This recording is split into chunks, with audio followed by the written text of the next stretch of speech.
Anaheim Angels bench coach Ray Montgomery joins the show for the second time. Diamond Diehards is on.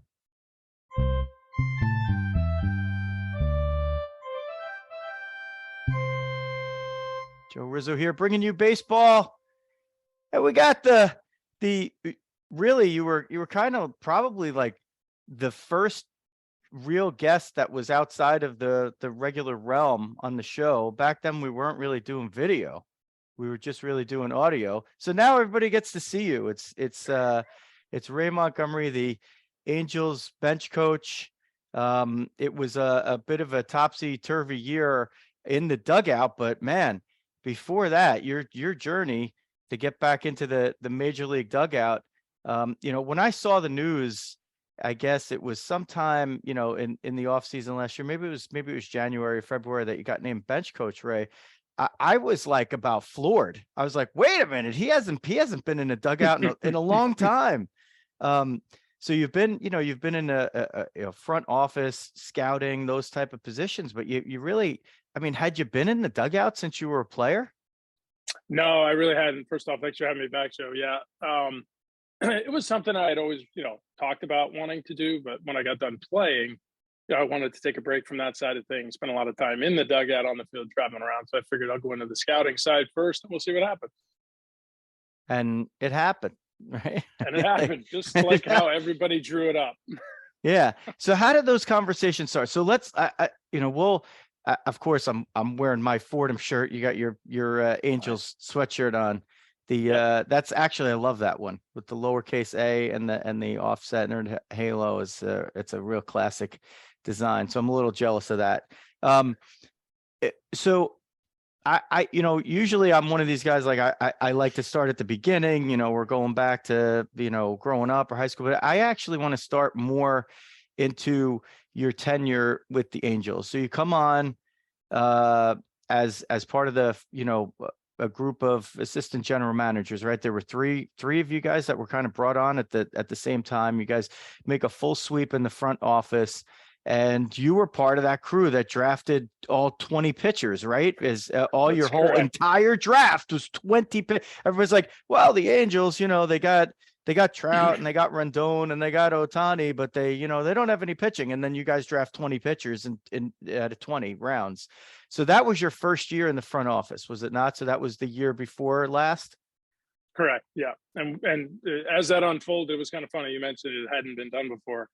I don't think it was anything we set out intentionally to do, but as we started moving through it, it just sort of kept going. And, you get to 1, 3, 5, and then, you start talking about what were the needs in the organization, and pitching was primary. I mean, and that's the exclamation point, and the other exclamation point. And have any of those guys made it yet to the major league roster from that draft? Well, right in line with my journey. So our 11th round pick from that year has already made 6 or 7 starts. Chase Silseth out of University of Arizona. You may have, recognize the name. He pitched against Vanderbilt in the World Series, and he's had a rapid ascent to us. Usually that's not the case, right? Guys don't go that quick. The history of the game.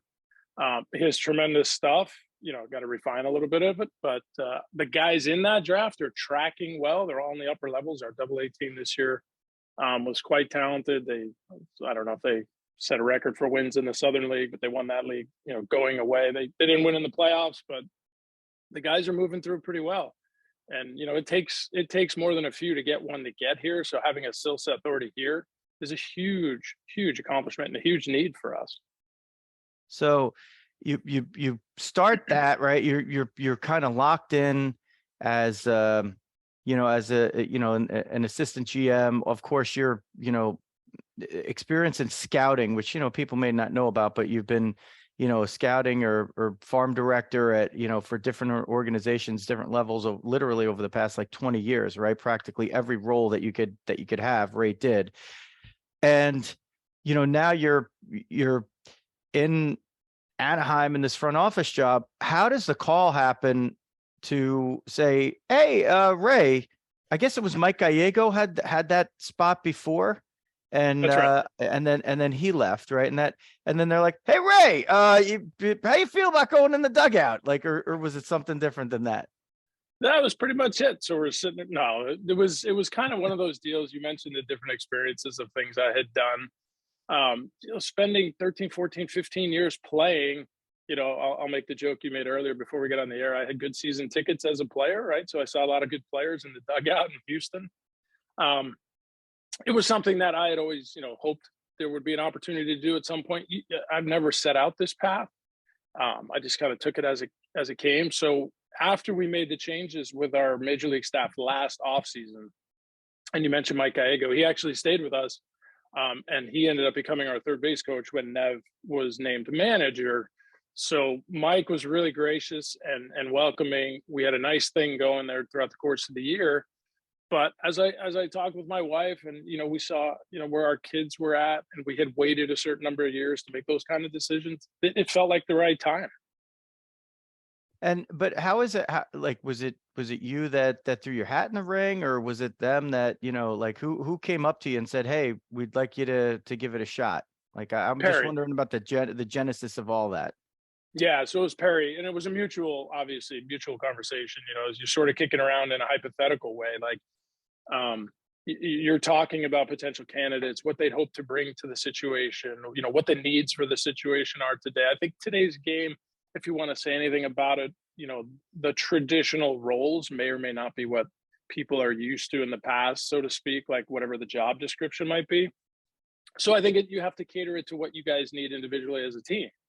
So for us, it seemed like bringing somebody with a little bit of on-field, a lot of front office, and the ability to manage today's game, players, all that kind of thing, was a good fit. Something we didn't have. So it was something Perry was interested in having in the dugout in the clubhouse. Not in an us against them way. I know sometimes people want to create that. It wasn't that way at all. It was bridging everybody, right? That was the goal. And so how well did you know Joe Maddon before working on that staff with him right in the dugout? And I guess really the big part that people might just gloss over is, spring training is not just vital for the players. I mean, it is essential for the coaching, the coaching staff from top to bottom, from majors through minors, right? It's a very underrated, very not talked about part. So you had to, go through spring training. You gotta learn the other coaches. You gotta, remember what it's like to get in uniform every day, right? That's a different thing, isn't it? So bring us back to that. You're starting out with Joe Maddon. Yeah, I'll start with my daughter because she made fun of me in the uniform part. So you brought that up. That was great. She's like, "Ooh, Dad, you got to put the uniform on. What's that going to look like?" You do bring up another good point too. The difficulties with last spring training with the lockout, and honestly, it was something Joe and I shared right from the get-go. We had a shortened spring, and in the lockout situation, we didn't have the ability to talk to the players. So, they knew me cursory from upstairs, right? The guy walking through the clubhouse. I will say one of the things I always had was a tremendous amount of respect for people in the locker room. I didn't like to hang around. I didn't like to invade that's their sanctuary, right? So now here we are. We're in a compressed time in spring training. We haven't had any communication. So basically we start day one and it's like, hey, here we go. Where do you want to start? And that was challenging. But Joe, like I mentioned a minute ago, he had gone through the same thing. When he first started, he was working on the major league staff, and then Latch actually promoted him, and he was going to be the bench coach. And it was during the strike, so he had kind of we had a joke and a laugh or two about that. But the transition there was fine. Joe is very easy to get along with. He's obviously affable and has a great personality, and he's a great mind for the game. So he just kind of let me do my thing, right? He guided me where he felt we needed to do some certain things. And then he gave me some insight, obviously, into the coaching staff. And this is what to expect. And here's what we need to accomplish, albeit in a compressed time zone. That was probably the hardest thing. My preseason bet on the Angels to win the World Series looked awesome for a while. Oh, yeah. Yeah. And then, it's just, we've seen it a million times in baseball. Just one thing leads to another, and you guys, you hit the skids. There's a long losing streak. They make the change and install Phil Nevin for Joe Maddon. And, the rest of the staff, I think, right, all kept their positions. Is that right? That's correct. Yeah. Yeah. So you mentioned the first quarter of the year. You were looking good there at about the 40 or 50 game mark. yeah, I was, and I was excited. And Dog and I talked about it, in the preseason. There were just a lot of things that I liked, and those things are, fortunately for you, they're a lot. Most of them are still there, and we could get back to that a little bit later. But look, that's the most difficult thing that anybody has to go through, and it's not just baseball, Ray. I think this is where the every man and the every woman can understand what it's like when you're there and your boss gets relieved and all of a sudden there's a new boss the next day. In baseball, it's worse because everybody knows about it and you're in like the second biggest market in the United States, right? So it's a little bit different there. Take us through that. I mean, listen, I'm not going to sit there and recount every error or bad pitch or heartbreaking loss of a losing streak. Everybody can go find that if they want to. But it's really the removal of a guy like Madden, who's just he managed the Cubs to the World Series title in 2016. Like nobody did that in literally like 12 lifetimes, right? So Ever. he took the Rays from like an also ran franchise to like a team that was in the playoffs every year. So this guy's like, this guy's forgotten more about baseball than most people will ever know. And but here it is, like a few months in. They make the move, they pull in Nevin, and now you guys have to change flight a little bit, and you're still the right hand man there. So tell us about those dark days. Yeah, and I think the biggest thing I was able to draw on, just for the change in the position, which, as you mentioned, right, extremely difficult, and certainly not just for me, right? It's for the entire coaching staff who spend time with Joe. It's for every player in the locker room that has a relationship with him or felt a certain way about how things were going up until that point, right? You can't account for that. I think as a player, though, we always recognize that at any given time, people are going to get released, people are going to get traded, people are going to get sent down, they're going to get moved up. And you kind of get into this mindset, right, wrong, or otherwise, where you kind of become a little numb to it. But I hadn't experienced anything like that in the dugout for years. I've been 20 something years. Fortunately, on the flip side, having run departments like you mentioned earlier, I do have some experience with, having to make changes, and those are difficult decisions. And I don't envy anybody that has to get to that point. Obviously, in this case, it was Perry. But I think we had people like, this is what you hope to do with your major league roster from a playing perspective. And I think this is what you do when you construct your major league staff. We had people who were ready to take the reins, so to speak. We had people who were willing to continue to support what we were trying to do. While Joe had accomplished, like you said, I mean, come on, taking the Cubs to the World Series, the Rays, and I think he was one of the early pioneers of challenging some thought in baseball, and still is. We kind of looked at it as like, hey, some of the players have changed, some of the names have changed, but our roles and our responsibilities are exactly the same. Ironically, a lot of this was happening around the time we were in Philadelphia.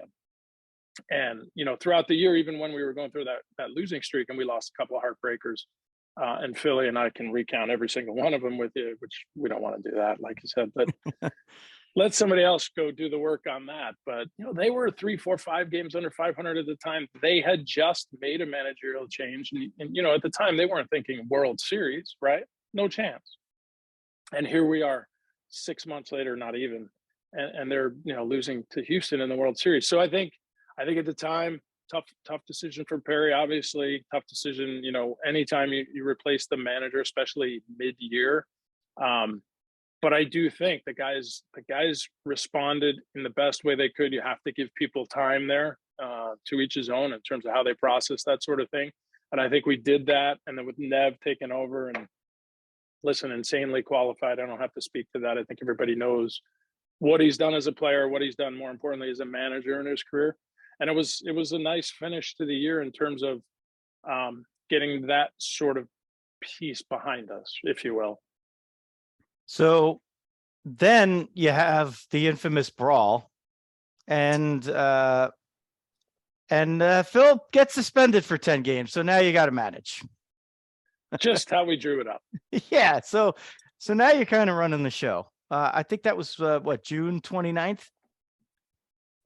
I'll trust you. I believe that you have that. But yeah, I know it was obviously against Seattle, and listen, those types of things happened all the time back when we were kids.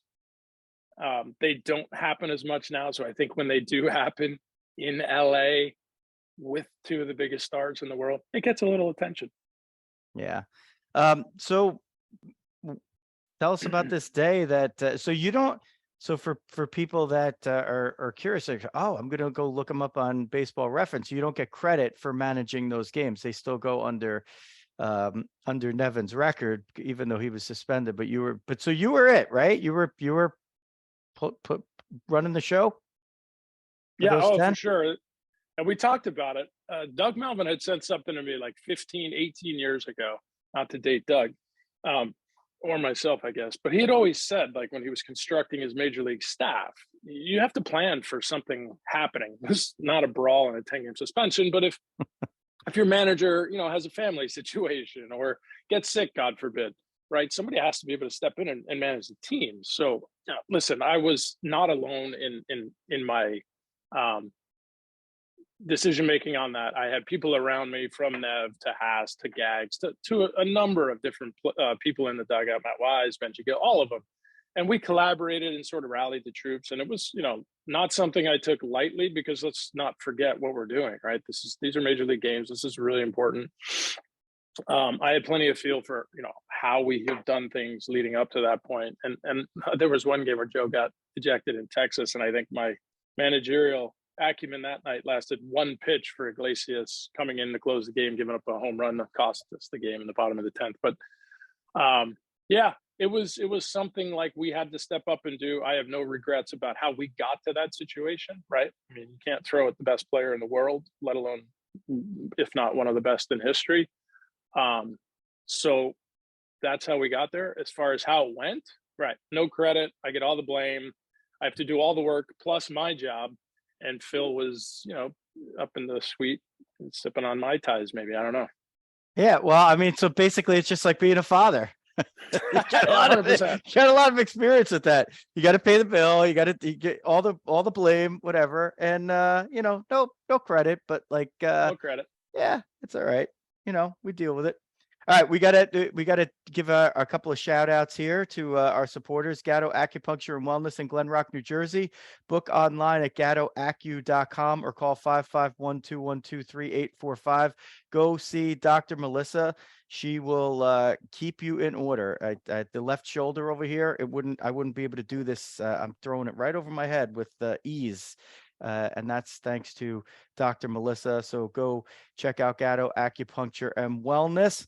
Mescolo Group is serving all of your real estate needs in the Northern and Pascack Valleys in New Jersey. In fact, all of Northern New Jersey. Call 201-615-3665 or go to GaryMascolo.com for more information. If you're buying, renting, selling, looking to rent, whatever, Gary and Michelle can help you out. And as we always do, any of these times, if you're interested and, I spoke too fast or you don't want to replay it, all the information is in the description at the bottom, no matter where you are watching or listening, if it's on Facebook or YouTube or Spotify or Apple Podcasts. All right. Back to business. We've been sort of teasing it, but that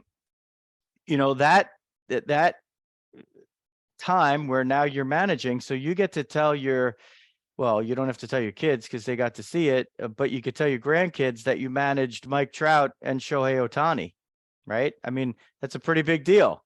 It's two all-time greats.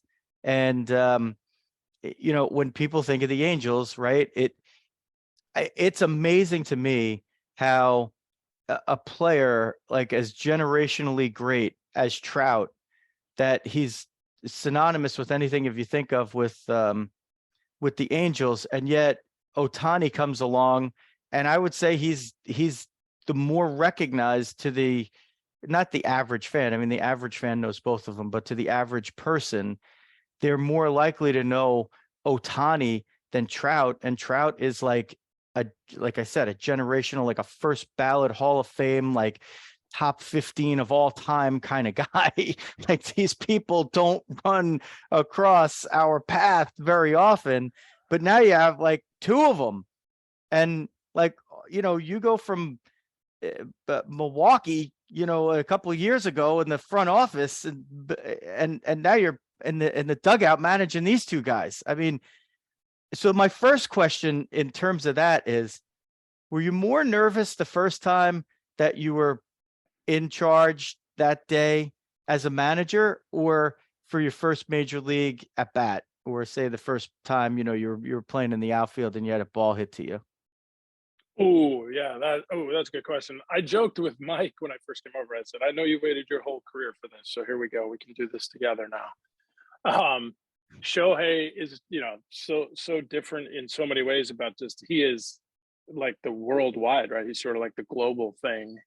As far as the nerves, I don't think anything can replace the first of something, right? So the first time I got called up to the big leagues, traveling in from, I think I was in Canada. So I had the long travel day, no sleep, don't know when you're going to play. You finally get your pinch hit, whenever that is. So nothing will replace that. And I think doing this and maybe if I had done it sooner, it wouldn't have been right. I wasn't nervous so much as I felt like it was I felt the responsibility to make sure, like, preparation wise, and just to keep things flowing and make sure guys were in the right positions, not literally, but just to make sure guys were in the right, like they knew that we had, a quality person at the wheel right now with a lot of help around them, certainly, right? We had the whole band in the car, and to keep everything on the track. So I laugh because, with Mike and Show, they're so down to earth and approachable. You don't have to do too much, right? You just got to make sure they get to the park, kind of, do their thing, and they're so talented, and like I said, they're so approachable. It was an easy transition with those two guys, and then we talked about it earlier. It's like season tickets to watching the greatest show on earth. Yeah, and you're right there. I mean, and you get to see all the other stuff too, the behind the scenes stuff, and you got, two guys who just really they couldn't handle themselves better in terms of the public persona. These are not guys that like are getting in trouble off the field or that you have to even worry about. If anything, sometimes I guess the complaint with Trout sometimes is that he's too vanilla. I'm like, he's just kind of like every ball player I remember. He just likes to go out and play ball, and then when he's not playing ball, he likes to watch ball, or he likes to watch the Eagles, who, he's probably really happy about that right now, which I'm not. But Everybody has a flaw. Everybody has a flaw. Yeah, no, that's a big one. But getting to know these guys from, do you get to know them differently when you're in the dugout? Like, is there a different modicum of respect, or is it just familiarity? Like, how does the dynamic change when you come down from the front office and get into the dugout in terms of the relationship with the players? Yeah, you do. First of all, speaking to the amount of time you spend, we talked about earlier, February 9th to October 9th was basically my season, their season. We spend an enormous amount of time with one another. It's not always busy time. Most of it is just kind of personal time. The game is probably the easiest part. I think what I appreciate more now, getting to see it again, which I probably knew, but maybe backburnered a little bit, is the amount of work that goes into what they make look so easy, right? It's not, maybe there's fatigue with how good Mike is in terms of, you mentioned earlier, like Show has come in and, gone to another level in terms of popularity and recognition. But that has nothing to do with Mike. I mean, I would love to have one of Mike's off years, if you will. But the amount of work that goes into what these guys have to do on a daily basis, and then how that translates to what everybody else in that clubhouse sees and feels and is learning from these guys. They're two of the most talented players. They're two of the most instinctive players, and they're two of the smartest players I've ever been around. And that rubs off on me, on everybody in that room. And then when you spend that amount of time with each other, of course, they're just, like I joke with, my wife often, they're kids for me, to me. They could be my kids, which unfortunately is frightening in one sense, but it's the reality. So they are looking to be led. They are looking for advice, whatever, small piece, anything. They're looking for a sounding board. Sometimes it's not even, you don't have to say anything. You just have to listen and be there for them. But yeah, it's been a privilege and something I don't take very lightly. So when you get an Ohtani situation, right, you're given something very, very unique, right? You're deciding from a front office standpoint first, and now for you, from the standpoint of like, daily management, like, is he more important as a pitcher? Is he more important as a hitter? Do we keep the throttle on this guy? Like, do we leave it up to him? Like what's great that I love, that I've seen the way you guys have, with the handling of Ohtani, is he makes his starts actually, is he every fifth day or is he every sixth day? Did you go? Sixth. We have a six man, so we go okay. six. So he gets a little break there, but he's in the lineup basically every day. And, even when things had, when it became obvious that, you guys weren't going to be able to make a run to the playoffs, like, he's still going out there and he's still in the lineup and he's still making his starts. So to me, that's refreshing because, I watch the NBA and stuff, and, the other night the Warriors rested all three of their best players, or four, and they're playing, against New Orleans, and it's supposed to be like the two of the best team. I'm like, this is crap. Like, if I had tickets to that game for the Pelicans, like, I probably wouldn't even go. Like, I'd be so angry. But, you guys with Ohtani, like, you give, the kid gloves are off. Like, and it seems like the more that you've done it, the better he's responded. I mean, would you feel that's accurate in assessment? I do. Yeah, Joe, you hit the nail on the head. One of my favorite things about when we came over, it was a big discussion with Perry, right? So it was a big, how are we going to handle this guy? What are we going to do? There was some, what did he do? Where's he coming? Health, all that. And then I think they had a conversation, and not to get into any of that, but it was more like, we're going to take the shackles off.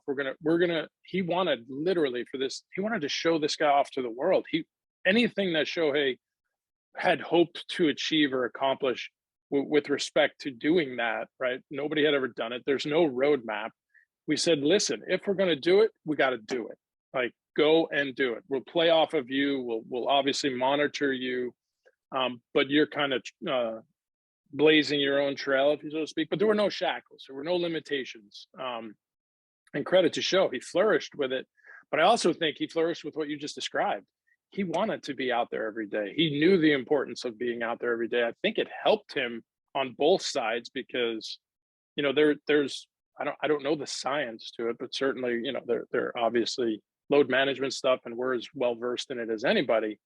But with the uniqueness to baseball, and we saw it in the playoffs a little bit, and we've seen it historically in the playoffs. When you have downtime or time off, sometimes it's a negative. Sometimes it actually hurts. So for Shohei, that never happened. And I think he absolutely flourished with the ability, and given the runway to do that. I never saw him trail off. I never saw him back off, and he never asked to come out to play. In fact, just the opposite. Him and Mike, I mean, you have to drag them out of the lineup, even though it's in their best interest. And I'm not saying they shouldn't have time off. They absolutely should. And they need it because it is 180 games if you're going to get to where you want to get to. But they were incredible with, handling both of their workloads and managing through, I'm sure, right? Any pitcher that goes out on any given day, let alone one that plays, DH every other day, is not feeling good when he comes to the field every day. It's just the nature of it.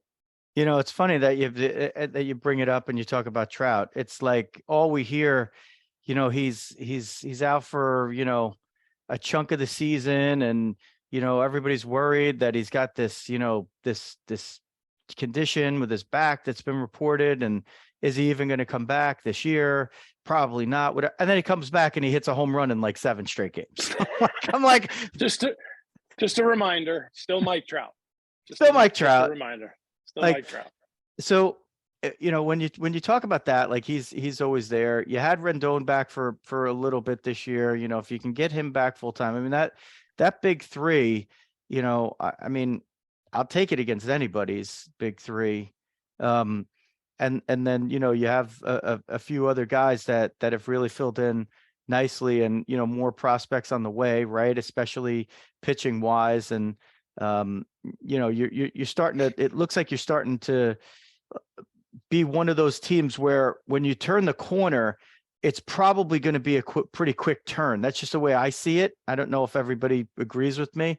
And you have some stiff competition now in that division, which seems to be getting better, but by the day. But you still, things are up for grabs there as far as I see it. In the years that are coming on. What I think people might be curious about when we talk about the setup of the team is we saw, not the year that you were there, I don't think, but previous to that, Shohei did play a little bit in the outfield. I know with the universal DH, you don't really have to do that at any point anymore, but is there ever any thought, like behind the scenes, does he always say it? Like, is he telling you that he's also like, he's like, hey, if you put me in center field, like I could field like Ken Griffey, and like, maybe he would, Yeah. From what you know of him from the outside, can't you hear him saying exactly that?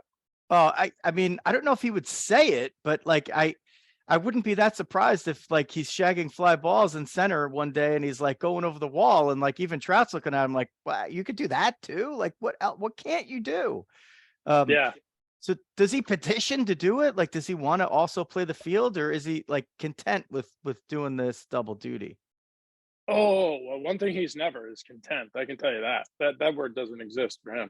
I don't know what the driving, motivating forces are for somebody like him, because I had about as much talent as he had in one hair follicle, right? So I do know this: he did play the outfield. He can play the outfield. There's no question he would play the outfield if given the opportunity. We won't play him in the outfield because I think that's one of the things we had a hard and fast line on. Like, all right, listen, we know he's already the unicorn in a space that nobody's been since we've had broadcasting and all that kind of thing. So as far as his ability to do it, oh, there's no question, and he'll go out there and mess around on occasion because he's a kid. He enjoys playing the game. He loves everything about it, but he's a fierce competitor.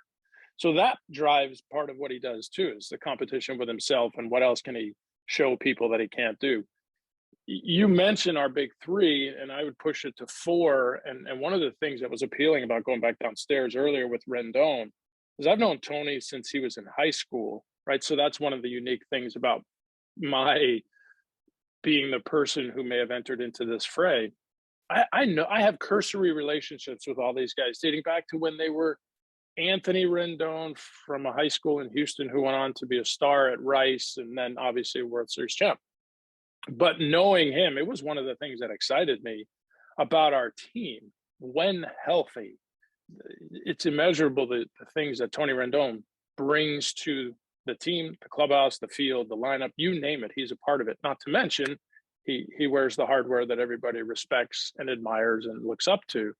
And then in the midst of a season gone, obviously not the way we had hoped, but a Taylor Ward surfaces. And I remember talking about him last winter with Perry, and Perry was a huge fan of Taylor Ward. And literally, people say this all the time, was like, this guy's going to have an unbelievable season. If his health is right and we surround him with these types of players, watch out for Taylor Ward. And here we are. He has a chance to be as good as anybody. So I agree with you. I'm biased. I know I'm eternally optimistic in the sense of I'm involved in this, but I do believe that turn can be like a slingshot. And I'm not a hyper development guy, and I'm one for giving people, plenty of length in their development, especially at the minor league level. And I'd like them to come here and be finished products. But unfortunately, you don't always have that luxury. And sometimes guys have to step forward when given the opportunity. So if a few of those guys you mentioned with a few free agent acquisitions and health happen, I think we could be like the team we were at the front, quarter pole, if you will, of last season, and have the depth to sustain it throughout the course of the year. Now, will that happen? Lots of ground between here and there. But I'm certainly optimistic and think like this isn't. I felt this way in Milwaukee in 17 and 18. I didn't feel like we were a rebuild. I felt like, and Zach Manassi and Perry's brother mentioned it all the time. He's like, this isn't a rebuild because the foundation of players is too good. This is a reconstruction, if you will, and just moving a few parts and making it better. I don't know if it would a puzzle to the pieces, and I feel the same way here. I think it could be quick, and we have 4 very, very talented starters with Shohei as a number 1 at the top, and we have 4 very, very talented players who I would match up with anybody in the league.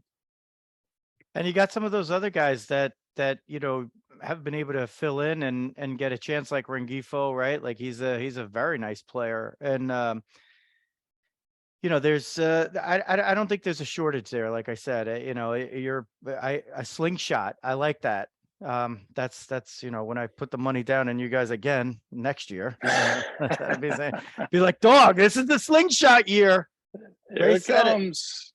All right, let's dial it back a little bit and talk about the who you are and how you got here. So if you're not watching and you're just listening, I'm wearing the Fordham sweatshirt. So Ray and I went to Fordham together. Didn't necessarily have a lot of contact over the years, but you were pretty easy for me to keep track of, in the world over there. And then we got together here, been in touch the last few years. But you were in Arizona and Milwaukee mainly, right? Like, and just being in, so take us through the journey there, as a player, first, and just give people a little idea of who was Ray Montgomery. Sure. And you mentioned Fordham, and obviously that's where everything started. And it's funny, there are so many people in and around the game from Fordham that I run into on a daily basis now, not just players, right? Obviously, but the broadcasting, the media, everybody from A to Z, I do come across quite a few. So that's nice. I don't get down there as much as I'd like. I know Coach Layton's done a nice job with what he has going down there. But yeah, so when I left, it was with Gallagher. And quite honestly, I mean, I didn't know anything when I first signed. I had some tools that were, maybe somebody saw, Bob Blair saw that the potential for, hey, this guy might figure some things out. And it's kind of been that way all the way through. I got to the big leagues with Houston. I spent 12, 13 years in the minor leagues and major leagues combined, mostly minor leagues and mostly AAA, which honestly has helped me. When I made the transition to scouting, I think we talked about this last time. I didn't look for scouting. I had talked to some people, Roy Smith, who you're familiar with, and Buddy Payne, and some other guys in the area about, what's the post-playing career look like? And quite honestly, it's one of the things I don't think we do well as an industry now. We don't have a lot of that kind of consultation and somebody, giving people direction as they end their careers. We don't offboard as well, maybe, as we onboard. So it kind of, naturally took course. I was living in Texas. I think that was a help. A job was available, right? Sliding doors, how that all works. Jack Sorensic hired me. I got started in scouting, and I just really pulled on my playing career and all the players, like I said, being in AAA for so long. I joke all the time with the guys in the clubhouse because most of them played, we had, Nev, Gags, Mike Ago, Benji Gill, Paul Sorrento. These guys played in the big leagues for 8, 10, 12 years, right? I said, I know everybody you played with or against. I was just in AAA watching them go through. So I saw a lot of good players. And then I got into the scouting. It was something that I didn't map it out. It just started, kind of took its own course, learned from some good people, ended up being in charge of the amateur side of things. Ironically, with Arizona first, and that's how the game goes. Sometimes there isn't a position for you with one of the teams you're with, but you get a chance to go somewhere else. Did that with Arizona with DePoto initially before he left, and Kevin Towers, which was awesome. One of my mentors and obviously one of the big names in our game historically. And then from there back to Milwaukee to help Doug after they had some issues with their scouting department off the field. They lost Bruce Side, unfortunately, to an early exit from this world. God rest his soul. But so it was kind of one of those, right? But nobody maps that out. Nobody draws that kind of stuff out. And then when this opportunity came, I had been working for 5 years with David Stearns in Milwaukee, who I think the world of and has done a tremendous job, just kind of doing whatever he needed, being his right-hand man, so to speak. out of the office, right? He had Matt Arnold and others in the office who helped him. I felt like I was giving him the out of the office perspective and maybe some things he wasn't getting from there. And Perry called and talked about this opportunity, and it was a unique chance to come over and try to get what I like you. It's not a real hard sell when you're like, hey, we've got a couple of good players, and we're in LA, if you like that sort of thing. So that's how we ended up getting here, and then again another escalator taking me back down to the clubhouse, which I'm incredibly thankful for. I don't get a chance to thank him enough, because while it was a ton of work and different than what I had been doing, I mean, at 53 years old, to have the advantage that I got to pivot and learn and continue learning in this game was awesome. It was great. So the one thing that, that when you have a family and you're working the roles that you're in, you're able to get back home, right? But when you're in the dugout, you kind of really can't. So you really encourage the players to vote for that the schedule change, right? Where you get to go, where everybody plays everybody. That allows you to get back to the East Coast like 5 more times than you would have otherwise, I'd say. Exactly. My wife and I have it mapped out, so we're kind of ahead of the curve. The one thing I can do from my prior job is I'm as good a travel agent as anybody. They joke about it all the time. I can get anywhere, anytime. But my son just graduated from UMass. He actually was working with us in LA for a bit in the summer, so that was nice. So we were together out there. My daughter's a sophomore in college, so she's playing field hockey.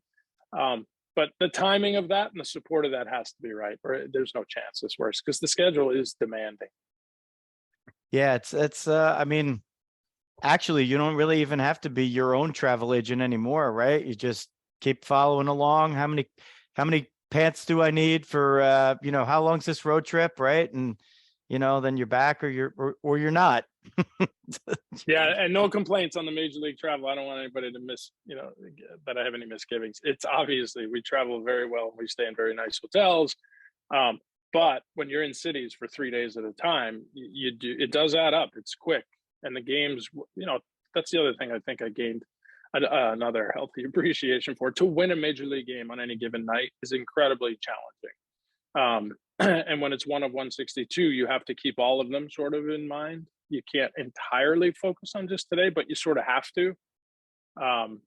So we're in and out of cities. I didn't really get a chance to go and visit anything anywhere. I went to the beach maybe like 3 times all summer, because I was playing what I felt like was catch up, and just wanted to make sure I was prepared for what anybody might need.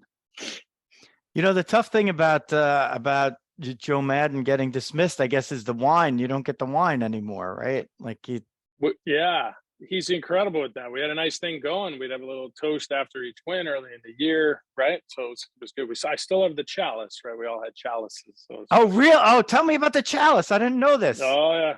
Yeah, so he outfitted everybody with a special, post-victory chalice, right? So he'd bring in something, that he was either making himself or somebody made for him, and we'd celebrate the victory. Because the one thing that I think we all took an appreciation for, I mentioned it a minute ago, is you win a game, you need to enjoy the win, because they can be few and far between, and we saw what happened after. So yeah, that was kind of our little thing early on. It was cool.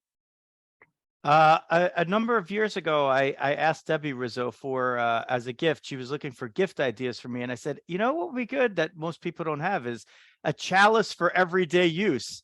And I do have one, but now I don't often use it anymore. But now I'm gonna tonight or whenever, or next time I see you, we'll raise a glass. Yeah, we'll raise a chalice. We'll raise a chalice. A chalice. It's beyond a glass. It is. It's better than a glass. It's a chalice. So yeah, so they switch the schedule for next season. All teams will play all other teams. So you're playing less within your divisions, and more interleague. So you're instead of just traveling out to play the Yankees, travel out to play the Yankees and the Mets, right? Like instead of just going to Seattle an extra time, you'll go to Atlanta, right? Like, and just to in case people aren't aware of what that change is, and those changes taking place. What about the other changes that they've made in in baseball here that are coming up. You still are going to start with in extra innings, the runner on second base. Is that one? I actually have heard that the majority of the managers actually tend to like it. I'm not sure where you stand on it, or if you have a standing on that one. Yeah, I think the changes, both the ones that are coming and the ones that have been implemented, are good. I think the one you're talking about there with the base runner on second base in the extra inning, I actually think it's good. Over the course of 162, I think it's good. I think running into an 18, 20, 25 inning game at some point during the season can really disrupt the game. And I'm a purist in every sense of the word. I loved that in the playoffs, they didn't use it, because in the playoffs, the stakes are raised, and I don't want anything interfering with the play, so to speak. I don't want any artificial interference. Not that I think that's a terrible thing during the regular season. So I think it's great. I think the speed up rules in terms of the pace of play, the beauty of baseball is it's no time limit. There is no clock. That said, we have to, it's gotten too far now. It's gotten away from us with dead time for no reason. I remember it was probably 15, 20 years ago where they had instituted the 1 foot in the box in the minor leagues, and it was paradise lost, right? It was so great because we were playing 2.5, 245 games, and they were still as competitive, and the activity was greater. Everything that was happening on the field was equal, and I don't think anybody knew the difference, and it was nice. So I think that'll be good. The pitch clock. I think adding an element of base running, base stealing, and movement during the game is great. I don't think that's a purist thing. I think that's a baseball thing. And I want to showcase defensive talents as much as I want to see Aaron Judge or anybody else, Mike and Shohei, hit balls 500 feet. I think there's room for both. That's the beauty of the game. So I like that. The bigger bases, I really don't know much about. I'm kind of an advocate, crazy as it sounds, for that second base, like softball over at first base, to, again, anything that can help protect the player's health, I'm all for. The replay stuff, that could probably stand some tweaking. There's just some things there that I don't think were meant for the natural pace of play and or the fluency of certain plays. Guys, Ricky Henderson was brought up on replay every time he went into second base or third base as hard as he did when he played. I'd have to believe there would be many a time where he came off the base a little bit inadvertently. And I'm not talking sliding past base. That's totally different. But if there's a 2-inch space, and listen, we leverage it every time we can. We'll challenge anything if we can give us an advantage or help it. But I don't think that's what it was designed to do or intended to do. So I think it's good. I think the one beauty of the game, no matter what your stance, it's always evolved. If you go up to the Hall of Fame and you go through the history of it and you get the tour and they talk to you about it, that's the one thing that's remained constant. It's always trying to improve and trying to evolve for everyone. Okay, so for those not watching on the video, first of all, you should always check out the video because it's pretty cool. But I know there's a lot of audio files out there, and you just go through and you listen. But Ray's got the goatee on the bottom. He's got it. It's kind of long. It's salt and peppery in there. Unfortunately, my buddy, as you can see, mine is like that too. I'm hanging a little tighter than you. I got my genes tell me that I'm going to be not having so much gray. Hopefully it'll fall out before it goes all gray. But on many a night, my friend, on many a night on the MLB package, when I'm watching the Angels and I see the challenge going on and I see Ray Montgomery picking up the phone, and then you're going to challenge. One of your tells during the challenge, I don't know if you even realize this. Every time I saw you during a challenge, you're flicking your goatee. Every time I'm like, I gotta rate that. I gotta remember that. Every time there was a challenge when you're waiting and they're playing the Jeopardy music or whatever, you're there, you're always flicking your goatee. I'm like, there you go. I gotta no cards with you. I'm not playing any cards with you. Oh, you should, because you'll just take all my money, my friend. I'm terrible. I hate cards. I don't care. But listen, the replay's tough, man. We're at the behest of our guy underneath.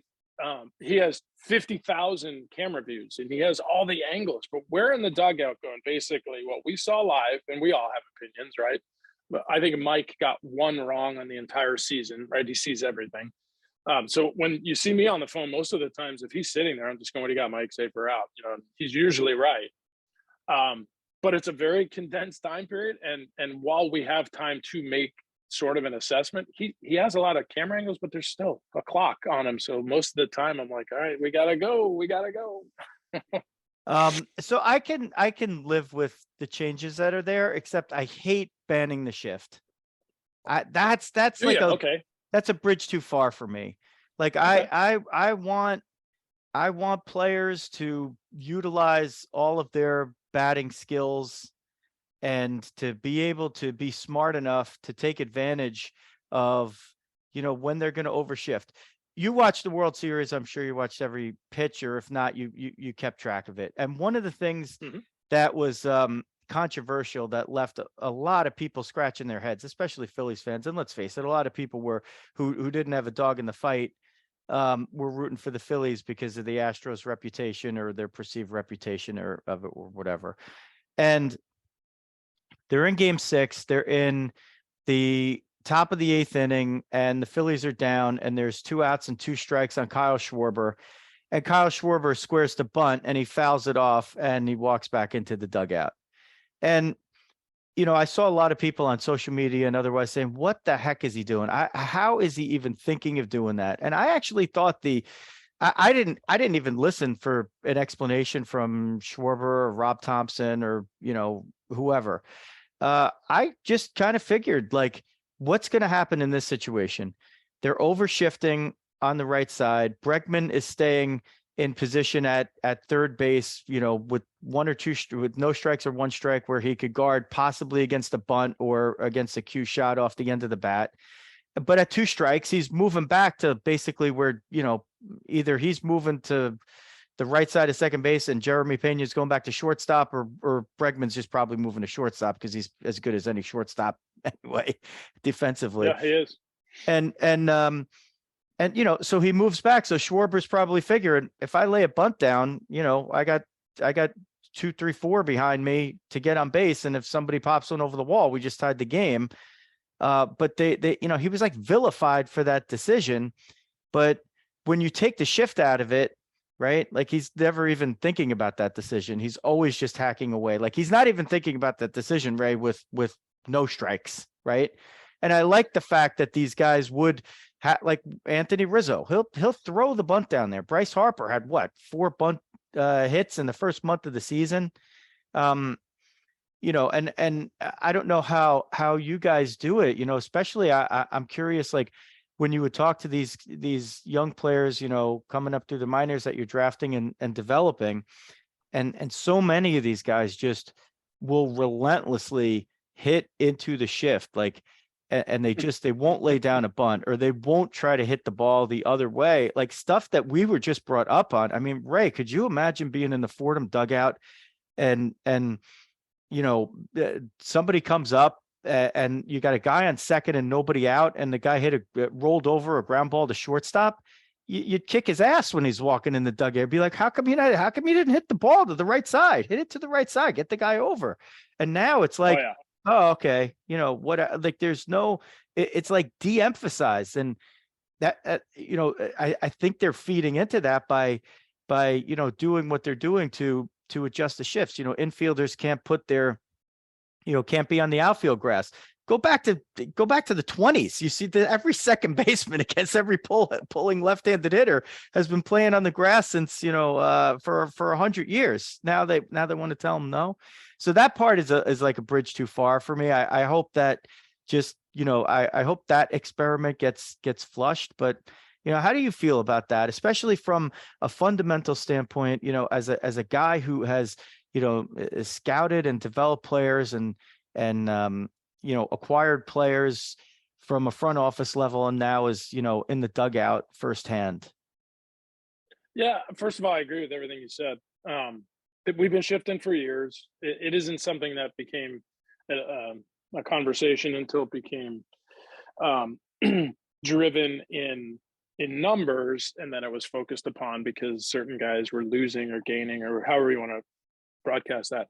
I think the biggest thing to mention is context, and I think that's what gets lost when you start talking about, volumes of data. Sure, if they had a 70 game series, Schwarber's probably not doing that. But when you're facing, and again, the World Series highlighted it as good as anybody, you're only going to face the 2 or 3 best starters that team has. Whoever their fourth starter is, if he's in their case, right, the Astros, all 5 of their starters were as good as any. So now they're in the pen, and you're adding to what is already a good pen. You have to do anything you can to get something started. And just take, a few minutes after we're done, look at the amount of, or lack of, anything that happens once hitters get to 2 strikes. I'm with you, by any means necessary. And again, the context being both the, what that day offers, but also who you are, right? So Kyle Schwarber is a really intelligent player. He understands the situation. He knows the gravity of that. He knows where they are. He knows their backs are up against the wall. He knows all of it. So for him to be thinking like that just shows you that should be applauded. Secondarily, you just never know what happens when you break a rhythm of a pitcher. There's just too many unknowns to account for in a inning/game/series. And when you're playing for, the ultimate prize, you have to do anything you can. I will tell you, we talked at length with multiple guys about 2 strikes being a tremendous opportunity for them to, what we call free money, right? If Bregman's back, and he does, he goes to shortstop, and he is capable, as capable as any at short. Just at least have it in your thought process that might be an opportunity for you to get a pitch that you otherwise wouldn't be able to do anything with, but you can certainly push an opposite side bunt. I've seen Rizzo do it. I've seen Jared Walsh do it for us. I've seen Shohei do it. So for me, Schwarber doing that there was an absolute attempt to get on base in front of somebody who could tie the game, period. And it was a good play because, listen, relative to what happens with 2 strikes against those guys in that bullpen, it might have been his best option.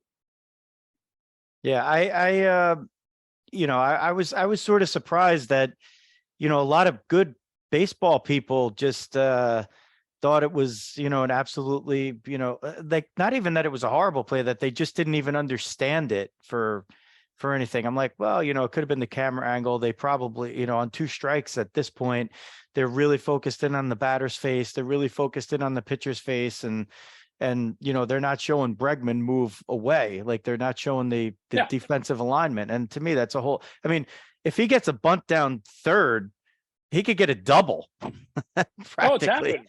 Yeah. We talk about it all the time. I think Carpenter did it at one point with the Cardinals. He did that. And it goes back to the same thing you're talking about. It's like, you don't have all the information. I'm sure it wasn't just an out of the blue thing, right? I'm guessing he has attempted it and or done it successfully at some point. And when you're looking for any type of advantage when you're doing your advanced work, and if this is something you can leverage into what potentially could lead to something else, you have to try it. So I'm all for it. As far as the shift goes, I'm honestly anxious to see how that plays out, because I don't know. And I don't think we're going to know until we at least see how it goes. I like the idea of, having more offense and, guys like for us, Shohei and Mike, when they pull ground balls and Corey Seager standing basically at third base and makes a play, or somebody's in short right field on Shohei, it frustrates me. I know it happens to everybody probably equally around the league. So I'm anxious to see. I don't know. I guess this is just a good step towards finding out. Yeah, but you love it when your defense is, and I mean, your pitchers especially love it when your defense does that and they make a play and you get a big out on a big batter. So I think it's, I don't think there's any question that it's going to jack up offenses. I think it's going to hurt some pitchers who don't have necessarily as high velocity, and they hit spots, or they try to induce ground balls. Like I think it's, they're going to get hurt a little bit, and guys will be able to just key on some pitches and not have to worry so much about making a mistake and saying, well, if I roll this one over, I might actually be able to get it through the hole or something. I don't know. Or at least have some more room for that play to have to be made in a bang bang fashion. So we'll see. The guys who strike out people and have swing and miss to their arsenal, it's not going to matter. Yeah, they're still going to do that. What about the lack of contact and the high strikeout rates? That's another thing that that really bugs me. The launch angle swings, and these guys worried about 119-mile-an-hour exit velocity when it's an out. Like, I don't care. I'll take 53 on my exit velocity if I'm standing on first base. Like, I don't care. Like, I know the principle behind it, right? I understand analytics, right? But Sure. analytics are based on averages, right? Like Shohei Ohtani and Mike Trout are not within the averages. So if you play analytics ball with, when those guys are playing versus, when you got a guy who's just into the league, who's, been a grinder and isn't, like you say, your number one prospect, like, they're probably on one end of the analytics, and the Ohtanis and the Trouts and the, let's say at the Corey Seagers, the Bregmans, like they're on a different end of those analytics. But the way it's universally applied is, I feel like Madden was a guy who was at once criticized too harshly and maybe not enough for his overuse or lack of use of analytics. Like, it's like he's supposed to be an analytics guy, but what's he doing here? Right? Like, why is he walking Corey Seager with the bases loaded? Right? That was in the second inning of a game or third inning of a game. Like, why is he doing that? Well, because you're trying to disrupt the game. You're trying to disrupt, whatever the other team is doing. You're trying to disrupt convention, right? You're showing that you can find different ways to manage and win a game, and it's not all just based on a bunch of data that you threw in a database. But the part, to me, that really, there's the two other things. I don't want the shift band. I like guys who hit more for contact. I'll give up. I love on base too. I love on base percentage. I'll give up a little bit more of it to get a higher batting average. I'll take a guy with a 353 on base and a 323 batting average, as opposed to a guy who hits 218 and has a 360 batting average. So I'll because the guy who in 323 is going to drive me in a run in the 8th inning when I need it.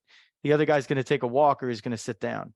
The other thing that gets my goat is the one knee catching with guys on base. If nobody's on base, if nobody's on base, put both knees down. I don't care. Tony Pena did his version of that a long time ago, and he was smart. Sure. He played 1 million games. At one point, he had caught the most games, I think, in MLB history before, I think, maybe Carlton Fisk broke the record that he had. But, so fine, do that. But when you have a guy on base all the time, like these, like, where did this come from? You want to talk about the slingshot? 5 years ago, I never saw anybody catch it with a knee. Now I see everybody doing it. Where did Everybody's that come doing from? it, so we have to do it, right? That's what they say. Yeah, I all of the things you mentioned, it's simple. So we talk about shifting in the game today. Well, if you've been around long enough to see a cycle, it's been in the game forever. The swing and miss that's in the game now, to me, has to absolutely coincide. It's always been swing and miss guys. Dave Kingman, comes to mind, or Rob Deere, right? If the player and what he brings to that equation match, I'm fine with it. If you're going to hit 40 home runs and you're going to strike out 200 times, and that's who you are relative to maybe some, attempts that failed at successful, ways of hitting different ways, fine, so be it. But that should not be a one size fits all sort of mentality. And I totally agree with that. And it's trickled down into, listen, we all emulate the best, but that just because you think you see what they do is what they're doing, it's really not. It's just not. And the idea that you just have no approach other than to swing from, your heels, and so to speak, and think that you're going to catch up to, a 98 or a 99 mile an hour fastball at the top of the zone. That's the definition of insanity. And if you keep repeating it, that's why offense has gone nothing but down. Yes, pitching is better. Yes, pitching development is better too. We have a better understanding with the tracking technologies of what is actually happening. But I would argue too that the mentality of, and it's nobody's fault, I don't place blame anywhere. The mentality of how you go about it is different too. Like, if you're the type of guy who can't change the game of the swing, then don't try to change the game of the swing. Try to change the game with what you described. Moving the ball around the field, getting on base. Doubles are fine. I have no problem with doubles, singles, doubles, triples. I don't care how you get there. because hitting is hard, and I think that gets lost too. I mean, for all of his, and again, I say there's a little fatigue with Mike for all, like, he had 40 home runs this year, right? He had almost 1,000 OPS, and people are like, "What's wrong with Mike?" The answer is nothing. But Mike is in a category separate, for Hall of Fame consideration, right? That's a different category than guys who need to do small things. Andrew Velasquez is a good example for me. One, because I drafted him way back in the day with Arizona. Two, because I followed his career and know him inherently as good or better than anybody. But I want him to be able to do all the things you described to the nth degree versus thinking that he should be, and we had him, but more than a handful of times with 2 strikes, because I said, Andrew, you don't have to be good at it. Just get it in that area over there with your speed. And now all of a sudden it's a man on base and it's a stolen base or it's a hit and run behind him. And we're changing the game that way. I'm hoping the base running thing that's coming too, the throws over, if that isn't too choppy and too sticky, that happens too, that we start getting more people running the bases. I'm not necessarily just talking about stolen bases, because stolen bases bring an element of injury too that you have to be concerned about, as with anything in the game. But running the bases and making that a part of the game is huge, because now you have movement. Movement can't be quantified. Pitchers get distracted. Hitters have better pitches to hit. So to like, all of these things tend to more offense and more activity for the fans. I think we've kind of, in our quest for efficiency, have lost the entertainment aspect. Like, let's not forget why we're here. We're showcasing talent. We're entertaining fans with, it could be anything. That night it might be a Judge home run into the upper deck. Could be a Mike taking a ball back over the wall like he did, I don't know how many times in his career, or Shohei pitching, throwing a shutout, throwing 100, and then homering later in the game at 120, which is ridiculous to even say. Like, he can do it, and it's fun to watch. So I just finished a book by Jeff Pearlman. Little teaser for those who have hung around. He's going to be on the show next week, and it's about Bo Jackson. A guy who we watched growing up.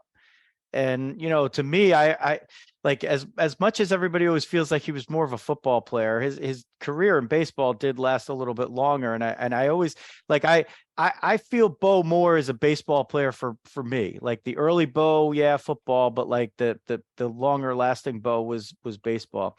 And, just some of the things that he did, it kind of in a way remind me of Shohei Ohtani.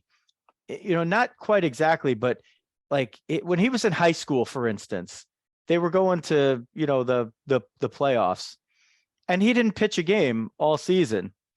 And they put him in, and he like pitched a shutout.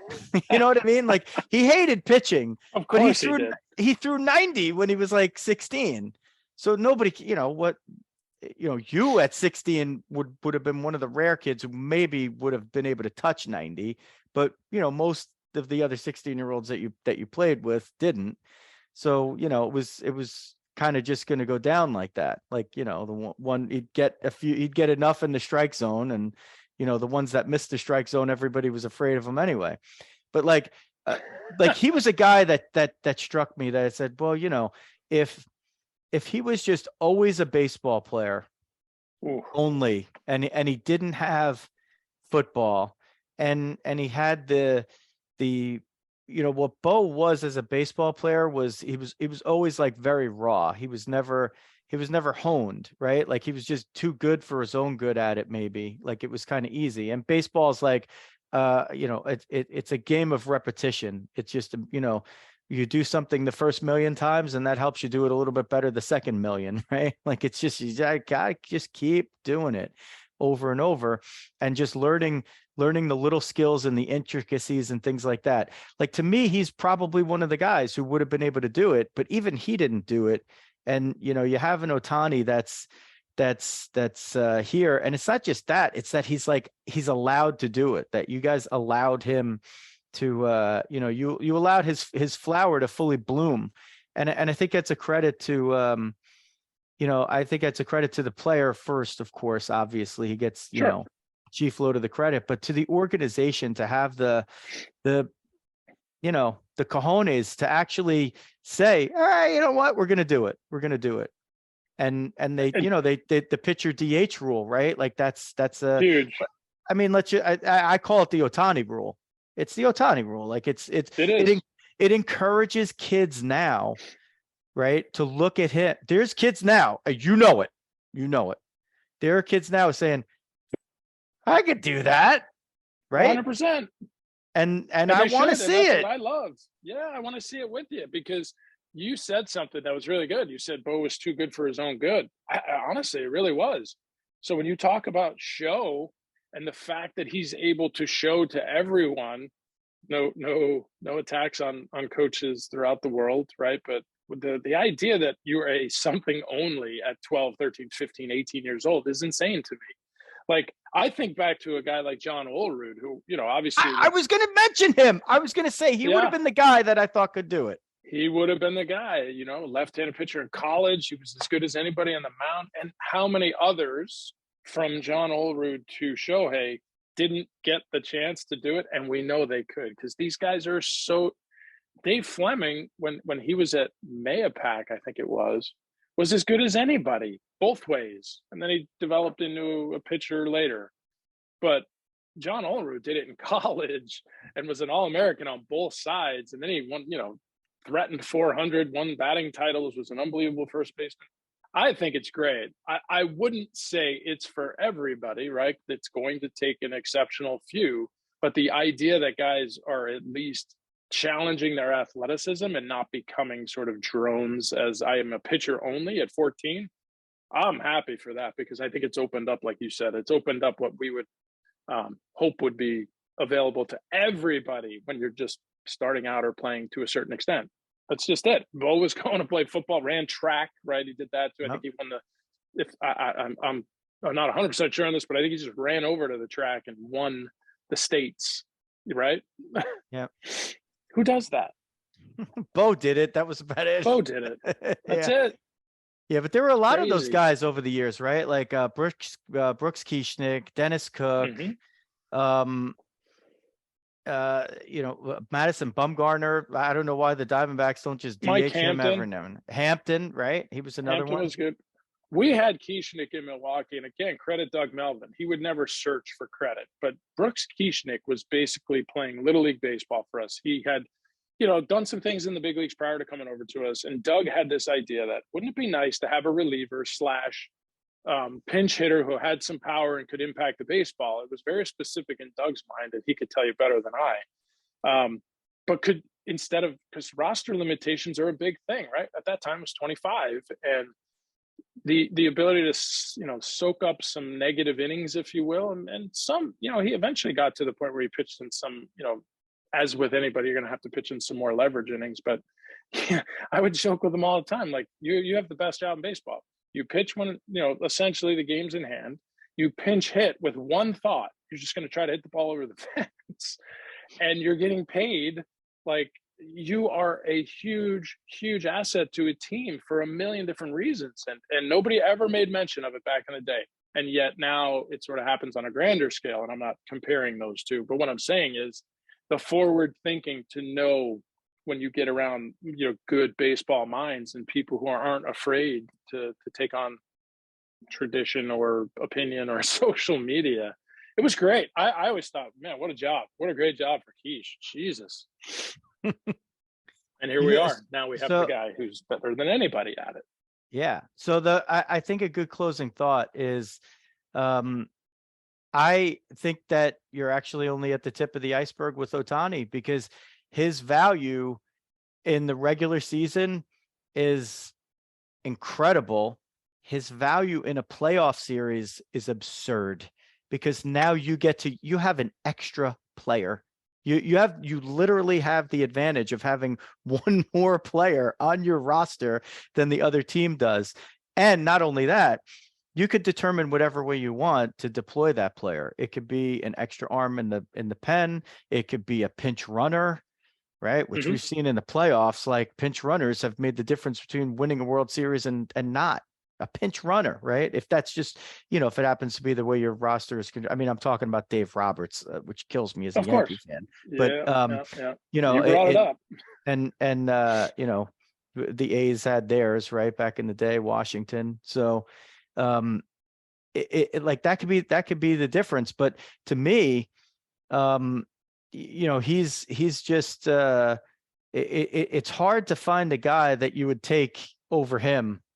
And, I know from your standpoint, if anybody talks about the American League MVP debate, you got to go with your guy and, Aaron Judge, whatever. It's a great debate. I mean, essentially Ohtani, if he puts up any kind of season, even close to what he put up this year, you could literally make the argument every year that he would be the MVP because he's doing something that other people won't do until somebody else like actually starts doing that, when he's in the league. But like so food for thought on that, Joe. Food for thought, because I know who your vote's going to go for. Yeah. But if Shohei hadn't done what he did a year ago, and this was the first year that he did what he did, wouldn't he, even given Judge's incredible season, wouldn't you have to kind of say, because think about what you just said. I mean, we'll use the Astros. I hate to do that because they're in our division and they won, but you've got basically Verlander and Alvarez in the same package. And I love Aaron Judge. There's no argument, but I think because Shohei did a little bit of it last year, won the MVP, and certainly was deserving of it, there's like, okay, he got it last year. We love what he did this year, even though I would argue it was better in a lot of ways, certainly on the mound. And then Judge, obviously, with the historic run at what he did. I don't know. I think there's room there. If Shohei hadn't done it last year, I don't think it would be a slam dunk. Like, I think Aaron Judge wins the award. My vote far and away goes for Shohei because of what you described. There's nobody doing what he's doing. Yeah, the thing about Judge, why he's going to get the nod is because he broke the storied record. And, you could say, well, it's the American League home run record, but, I mean, take all the dust off of it. All the guys that in the steroid era that hit the home runs were in the National League. And, so there's and those guys, are not in the Hall of Fame or in consideration for it. So there's backlash against them. So to a lot of people, this was the storied baseball record for a single season. He beat it. Not only that, but he hit 300 in a year, that was like 1968, right? Like where nobody's hitting. Crazy. He had 11 guys between two leagues hit over 300, and he was one of them.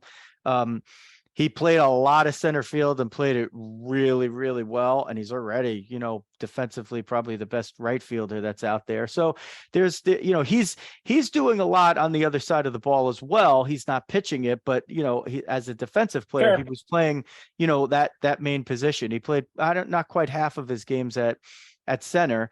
And plus he was, on a team that won the division, and he absolutely carried the team from day one. So there's I think in this year, that's why he'll get it. But I think that you're going to have people doing that just to be in consideration to beat him. Like if Vlad Guerrero Jr., if he won the Triple Crown last year, he may, I don't know if he still would have beaten out Shohei for the MVP, but it probably would have been a little bit, it was pretty close to begin with. And he didn't win the Triple Crown. So right. I think you'd need a home run record, and he couldn't, Ray. I think if he broke the home run record, but he hit 236, I don't think he'd get it.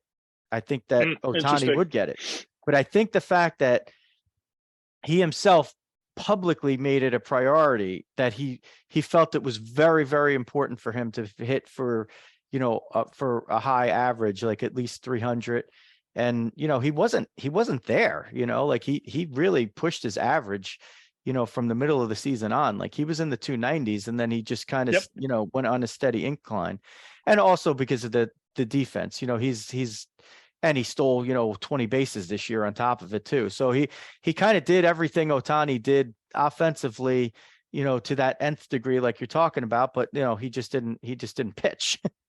Yeah, he could probably pitch too. Like he could probably pitch. I would say he probably could at some point, but you're right. I mean, he's a unicorn in his own right. The idea that he's playing center field and playing it at a high level and doing everything he did. But listen, there is no wrong answer to who wins this award. It's just crazy to think about what the bar, like you mentioned, is to get in the conversation. We're talking Triple Crown, two-way player since Babe Ruth, and Aaron Judge is breaking home run records and playing center field at 275 pounds. Yeah. Oh, and by the way, I hit 300. Yeah, like that's the only thing that like you'd have to do that. You're gonna have somebody do that every year to take the MVP away from him. And I do agree. I think that the year he had this year was better than the year he had last year, just because his pitching was so much more consistent. He had two outings that were not so great, and otherwise it was like he was just so consistent, and he just kept getting better Dominant. and stronger and better and stronger and better. His hitting wasn't quite as good, but like I'll take that trade-off like any day. His hitting was certainly way good enough, like more than good enough, Yeah. So It's not like we fell to the bottom of the league. He fell from a top 10 hitter to a top 20 hitter. And if you look yeah, at the second half and what he did, it's crazy. It's crazy. And he had the bad start against the Yankees, which, of course, that'll resonate. And they're good at what they do. They were a pretty talented team. So, yeah, it's fun. It's great. It's a great debate. It's amazing. He's 28 years old. He has room to get better. I know that sounds crazy, but he absolutely has room and probably is working on it already, knowing him. Okay. That is Ray Montgomery. You could see him on the bench picking up phones and playing with his goatee during challenges. And if you run into him afterward, maybe I don't know if you'll keep the chalice tradition going with Madden not there, but that might not be a bad one to continue or to institute. And when you watch the Los Angeles Angels of Anaheim, you'll see him in the. What number are you, by the way? I never get to see the number on the back of your jersey in all the games. I don't think I ever saw it's it. kind of, I always wear like something like this, some kind of pullover sweatshirt or something along like. So I'm 81. I would love to have had a number less. Actually, it's probably appropriate for my career, but I was hoping for something in lower numbers, but we do the higher numbers, and 18's always kind of been my number. So I was lucky I was able to flip it. So 81. Okay, 81. There you go. That's maybe you'll be in the game. I wouldn't bet against you being in the game at 81. A baseball lifer. His name is Ray Montgomery. He's great enough to join us here on Diamond Diehards for the second time. The first time in a while. We were fledgling back then, and it's still one of the best numbered shows that we've ever done. So people respond. Any social media or anything for people to follow you? I know you're not really out there so much, but No, I'm more a follower on social media. I love using it for the medium that's best. My kids keep me up to date on most of it, but no, I'm pretty traditional in that regard. But I really enjoyed being here. I can't believe I tricked you twice to get on, so I appreciate the time. Yeah, it's you tricked me. My pleasure. This guy, boy, and the part where you're talking about how you had no talent as a player. Oh my God, you should have seen the fear on these college pitchers when you were stepping in there. He's full of garbage. This guy, a lot of talent. You don't make it to the majors on nothing, my friend. You don't make it to the That's majors fair. on nothing. A couple of quick notes here. fmsgraphics.com for all your printing and promotional needs. Go to fmsgraphics.com and get the word out about your company or your event, whatever it is. It's nice, easy, quick, one-stop shopping. And Big Ed's Car Wash in Fair Lawn, New Jersey. If that ride is dirty, you can't be dealing with that. Plus, the winter months are coming here, depending on when you're watching or listening to this. It's November 9th when we're recording it. So I'll be over at Big Ed as soon as the leaves are cleared and I get all the leaf dirt crap off of my car. Your car will be looking awesome inside and out. Big Ed's Car Wash, 17-16 River Road, Fair Lawn, New Jersey. If you're in the Bergen or Passaic County areas, if you want to follow the show, it's at Diamond Diehards everywhere on social media. YouTube, go find us there. I think it's YouTube / Diamond Diehards now. I think we got that. So you could follow the YouTube channel. We need all those subscribers as that's one of the channels we're building out. The Facebook group is pretty good. It's a good place to be. There's chats and discussions over there, and we post all the content there as well. So join us over there. And if you just like to throw on the headphones and listen to us on the treadmill or for your walk, it's Apple Podcasts, Spotify, or any of the other podcast apps that you enjoy. So that's going to do it. We thank you very much, Ray. It's a pleasure. Looking forward to catching up with you here in person, hopefully sometime soon. And that'll do it for another episode. For Ray Montgomery, this is Joe Rizzo. Diamond Diehards is out.